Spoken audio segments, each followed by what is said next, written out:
Welcome to the Student Athlete Spotlight, featuring local high school sports. We'll have candid interviews with coaches, students, and more. So it's playtime. Community reaction, and like the reaction of people that you wouldn't think react that way, but that's what football is. I mean, I have no drills for that, right? I mean, we don't have a drill that can make a kid, be that empathetic. But that's the mission. Responsible. You're expressing to them. That is the mission. This episode is sponsored by Jerry's Seafood, located in Bowie, Maryland. All right, here, Student Athlete Spotlight. We got Coach Crounse from Patuxent High School across the river. Good to have you here tonight, Coach, with us. Thank you. Great to be here. How's things going so far this year for the green and white? Pretty well. We're in a maturation process right now. Mm-hmm. We lost a real tough game opening night, and we took a hit with some catastrophic injuries. But, the mantra's been resiliency and, character. And, anytime you get knocked down, you got to get back up. Absolutely. And so couldn't have been prouder of those guys and how they bounced back. And, I feel like the energy's back in the building, and I feel like the energy in the program is back. We're small in numbers. We have a small school, but the core group of these kids they're tough, blue-collar, Lusby kids. You know what I mean? So easy to coach those guys, That's fun. because they'll run through the wall. So talk about a couple of those guys. I mean, some of the seniors or some kids that really have stepped up and been leaders for you. So I'll talk about Cam Bott first, because he just got told he's out for the year. Tore his ACL on that opening night, and what a great kid. He's a baseball player too. Went to the state title game last year. Great leader. Got low force, mid 4.5, 4.7 speed. About 205 pounds. Like he's a wrecking ball. He's a dude. Yeah, I know. He's a dude. This kid, the one kid, there's a couple kids that stand out from the senior class. Jalen Edwards, number 55, is 6'3", 235, was a state finalist in wrestling, won the discus. Had his hand down last year at defensive end, and we moved him to Mike because we needed more of a physical presence. It's pretty athletic in our to be able to do that. 3-4, right? Yeah. Yeah. So he proved this summer through 7-on-7 stuff that he could run a little bit. And now he's starting to get those triggers, the downhill triggers. He has like 26 tackles in 2 games. And I'm talking about, some vicious violence. That's a good move by you guys. Some vicious violence. Well, it was a common sense move, right? I mean, when you're at Patuxent, it's not like, you got to move the pieces around to make sure that, it's not like we have a whole depth chart full of guys. So we got to move the pieces around.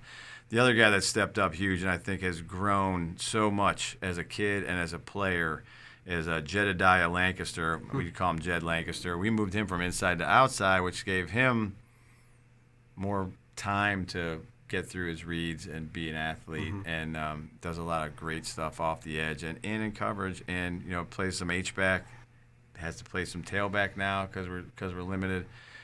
But from a leadership standpoint, I couldn't have been happier. Some of the things I had heard had led to maybe him not being that focused or dialed in, and I haven't seen anything but focused and dialed in. Yeah. So for me, he's one of the biggest success stories for us, the way he plays, the way he presents himself in the community.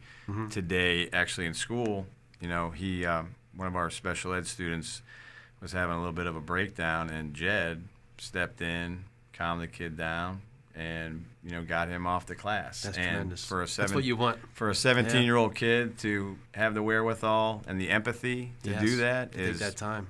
I have no drills for that, right? I mean, we don't have a drill that can make a kid, be that empathetic. But that's the mission. Responsible. You're expressing to them. That is the mission. That's what it's all about. It's all about taking care of each other and then taking care of everybody else in your school. That's actually a great segue.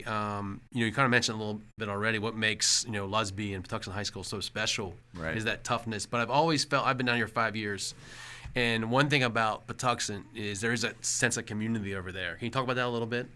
Very easily. When I moved here in 2002, Tyler was 5 and Reese was 2 years old, and we moved into the Ranch Club.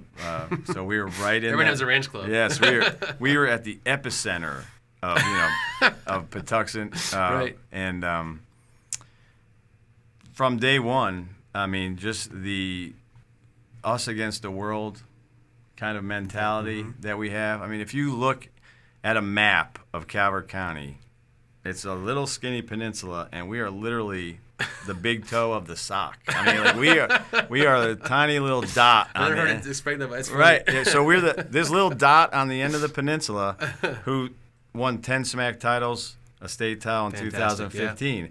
So there's a tremendous amount of pride. And, when I talk to the kids, I'm like, look, there's going to be 1,500 people at your game.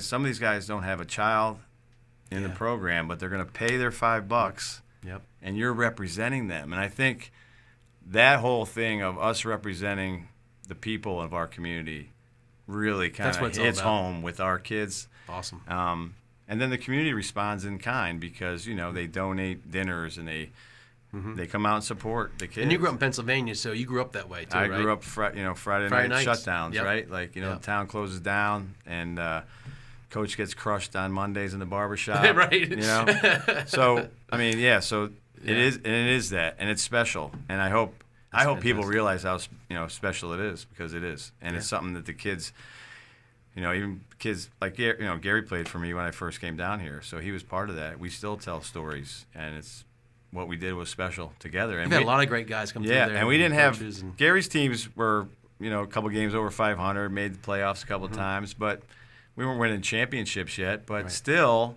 the impact it made on them and on me, was fantastic. I mean, it's awesome. what makes it worthwhile. So, side note, everybody wants to know, who was there first? Was Coach Atherton there first, or were you there first? Like, who? I know you guys were neighbors. So I was in my house first. Oh, you were there first. I actually called Dwayne and said, "Hey, this house is for sale."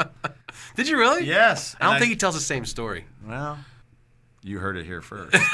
Because I called Dwayne and said, "Hey, this house is for sale." He moved in next to me, and then he was actually my defensive coordinator for a couple of years before he came over. But yeah, I love talking football with Dwayne. I mean, he's very bright. He's a football zealot. You know what I mean? No he's all about it. And I used to love picking his brain and just talking ball. But and he was actually at Patuxent before I arrived. Is that right? He was part of Esposito's staff that went to the state championship in 2001 when they had Terry Culley and some of those. Terry Culley, some of those guys. So is that when Coach Wynn played? When did Coach Wynn play? Coach Wynn was he was up as a freshman. Okay. Yeah, I think he was a role. Kind of got some D-back time. 40 guy. 40 points up, 40 points down. Yeah, at that 40, time. 40. Yeah. So, I love it. The quote for the week was, we don't, people don't write our destiny for us. We write our own destiny. And so that's kind of, how we've been going. Like, no matter what happens, we are still Patuxent and we still have our goals intact. Well, it's great to see you back at Patuxent. I know the community was pumped to have you back. Well, I'm happy to be there. Administration, everybody was really excited to have you back. And you've obviously done it for a long time and affected a lot of lives in a positive way. What are some of the things that keep you coaching? The kids.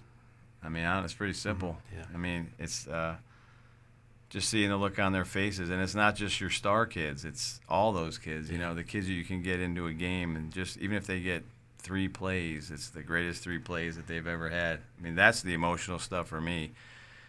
The one thing that stands out to me, and one thing that I think is telltale why I coach, is when we did win the state title in 2015. I remember we scored the game-winning touchdown, and I immediately turned just to look at the crowd, right, and the community reaction, and like the reaction of people that you wouldn't think react that way, but that's what football is. I mean, it's such an emotional thing. That's what keeps me coming back. I mean, honestly, it's that. I mean, the wins and losses, I mean, Coach, like the wins and losses kind of feel the same on Saturday, like you're just back to the grind and playing it for your next game. But, just the relationships with the kids, the community, my coaching staff. I mean, I love my coaching staff right now. I mean, just energetic guys that are all on board, moving in the same direction. I mean, I can't ever see getting out unless they force me out. You know what I mean? Like, well, you're at a special place. Yeah. So we'll see. Fantastic. See if they keep thanks so much for being a part of our Student Athlete Spotlight. Appreciate it. Really loved having you on. It was great to be here. Hopefully get you guys back again. Maybe some student athletes, some other coaches from Patuxent. If you come on the sidelines, just give me a call. Okay. Thanks, Coach. Yeah, man. Appreciate it. Thanks. This is great what you're doing, by the way. I think it's fantastic. Great. So. Good to have you. Good luck the rest of the season. All right, man. Thank you. All right.